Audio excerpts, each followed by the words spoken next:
টক দই দিয়ে যে কোনো কিছু রান্না করা হোক না কেন সেটা আমাদের স্বাস্থ্যের জন্য কিন্তু ভীষণই উপকার। আজকে আমি টক দই আর ঢ্যাঁড়স দিয়ে সেরকমই একটা রেসিপি তোমাদের সাথে শেয়ার করছি, দই ঢ্যাঁড়স। প্রথমে কিছুটা পরিমাণ ঢ্যাঁড়স আমি ভালো করে ধুয়ে কেটে নিয়েছি, তারপর ঢ্যাঁড়সগুলো নুন আর হলুদ দিয়ে দেখো ভেজে নিচ্ছি।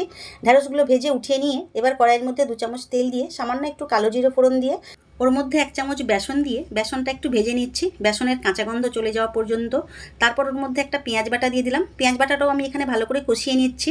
তোমরা যদি এখানে পেঁয়াজ বাটা দিতে না চাও সেক্ষেত্রে আদা বাটা দিতে পারো। সামান্য একটু জল দিয়ে দিলাম যাতে মশলাটা কড়াইয়ের মধ্যে লেগে না যায়। তারপর হলুদ দিলাম, লঙ্কা গুঁড়ো দিলাম, আর এখানে 100 গ্রাম ফেটানো টক দই দিয়ে দিলাম।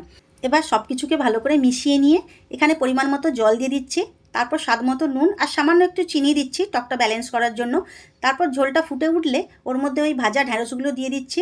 এবার এই ঢ্যাঁড়সের এই যে ঝোলটা ঘন হয়ে যাওয়া পর্যন্ত রান্না করে নিলেই দই ঢ্যাঁড়স একদম তৈরি।